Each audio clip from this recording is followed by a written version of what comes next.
Hi, I'm Eric Friedman. I'm the Executive Director of the Mad River Valley Chamber of Commerce. We're here at the Warren Skate Park for the next episode of Tailgate Talks. We're going to be talking with Pierre Hall and Travis Kerr, who are kind of the driving forces behind the Warren Skate Park and this amazing community resource. And here's our conversation with them.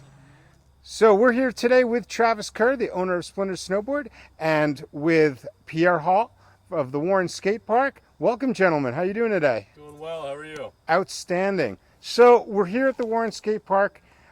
This place is kind of an amazing thing, and for me, the whole idea of this community skate park is pretty unique and pretty interesting in the way how it's developed. And Pierre, I was hoping you might be able to tell me, give me a little bit of background on yourself and how you got involved in the park here.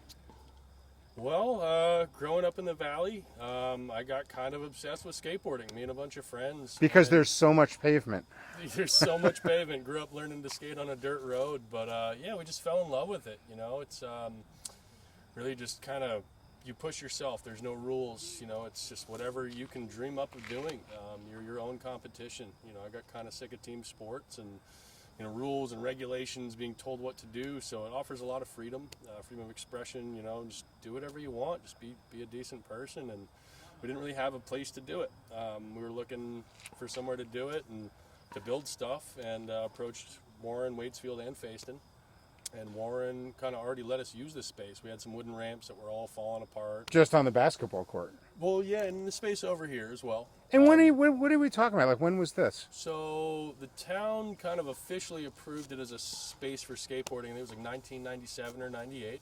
A group of parents and a couple other guys got it repaved. They were repaving East Warren Road. So this was all reclaimed asphalt from like 1997. So it's pretty deteriorated. Waste not, want not. Pretty deteriorated since then. And yeah, they gave us permission to just do what we could. We always wanted to try to hire a company to come build, but you know, it was pretty hard generating money as a group of teenagers. Mm-hmm. So we just went at it and started mixing bags and figuring it out. So what was the first element that was created? So down on this northern end here, we started with the half pipe with that wave on it. So we started with the far wall. You know, we learned how to lay cinder blocks, not very well, but they're still standing. And yeah, we poured that in 2005. We started in like September, finished it up late October. It was around Halloween. And then, yeah, pushed on. A few years later, started building this quarter pipe over here and moved on to the middle. And yeah, just whatever we could afford to do, whenever we could afford to do it, as you know, people ebbed and flowed through the scene too, you know. Most of the people that I grew up skateboarding with have left the area or have families or don't skateboard, so it's been a constantly revolving crowd of volunteers and community members here. Well, you'll be glad to know, like my son was one of the people that really used this when he was a teenager, and he came home to visit. He lives out west now, came back to visit, and he's like, oh my God, it's like Warren Skate Park's blowing up. It's amazing, and he's really proud of what has happened here, and you guys should be really proud of this too. Thanks.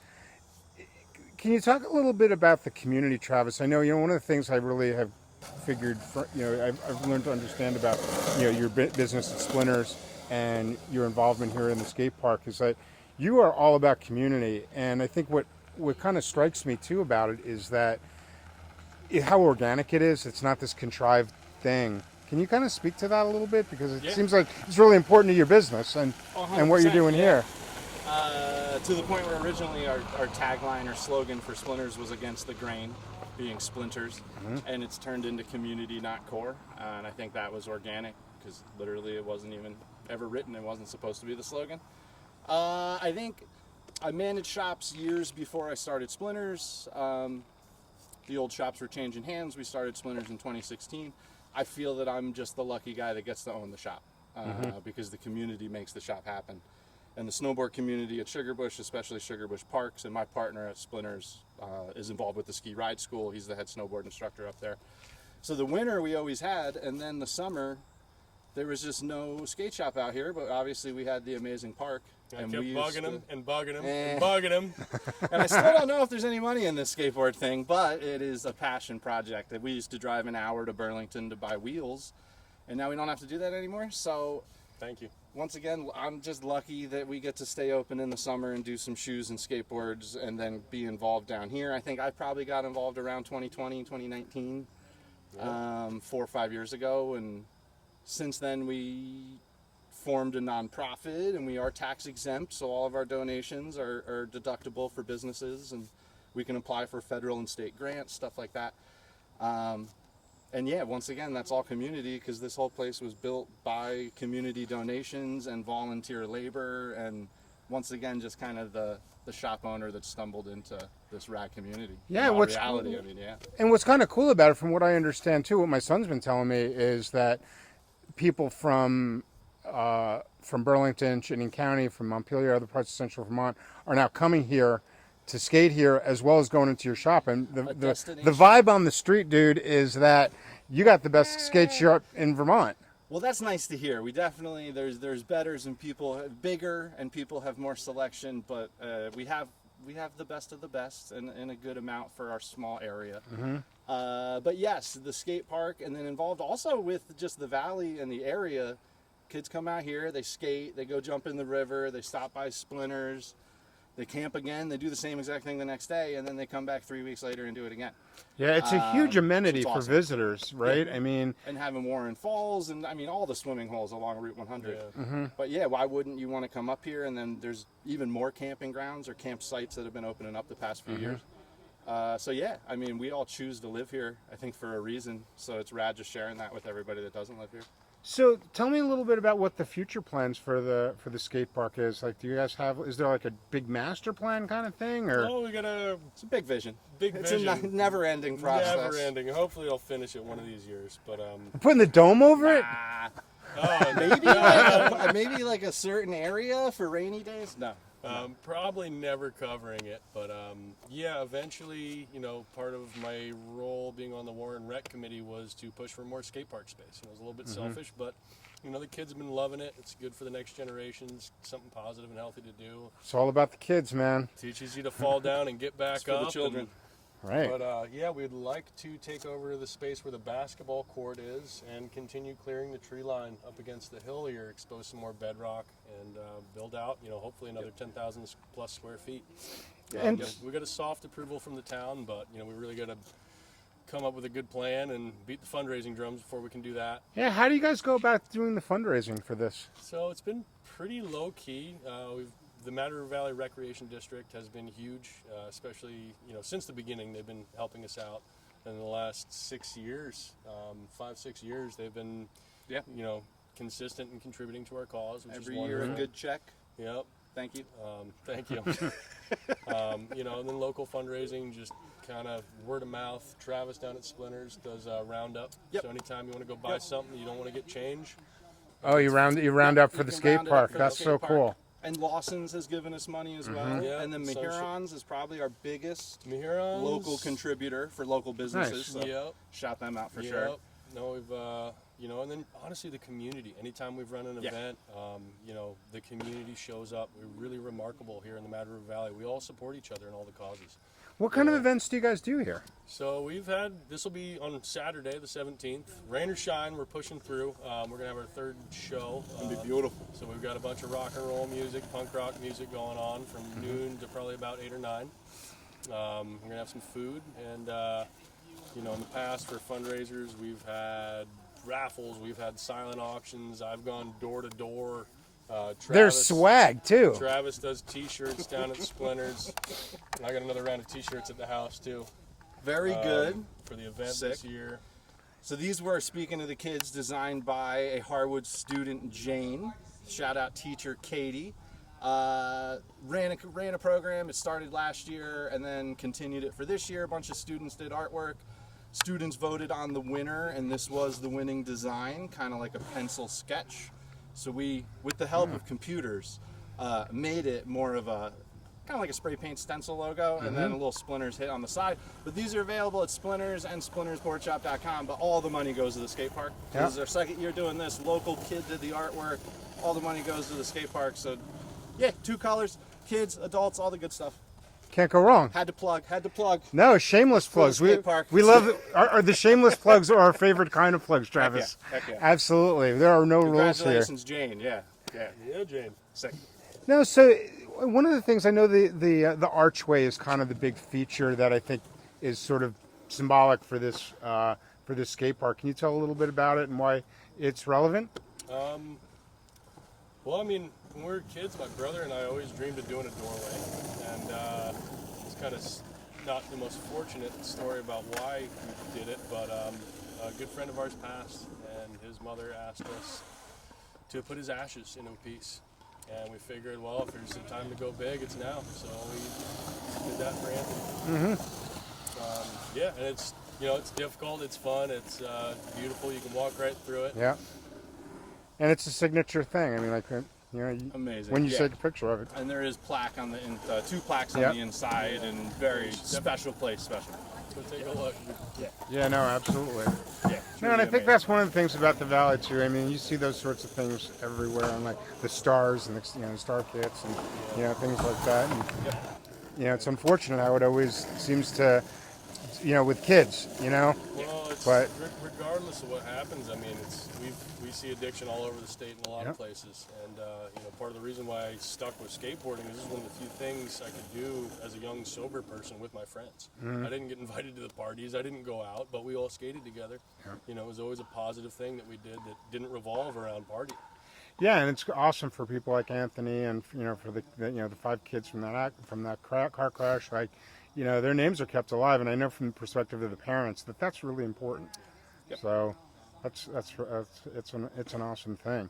Yeah. Again, it's interesting. It's not teenager like we're here today. It's a little after 5 o'clock after work.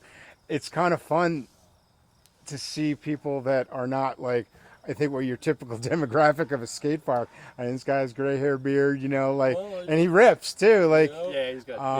Something my mother always said when she had her non-profit is, and kind of still try to hold true to this, but it's for the young and the young at heart. It's play knows no bound in ages. It's like we got the pickleball over here. You've got teenagers and retired people. It's great. It's the minute we stop playing, I feel like we start going downhill.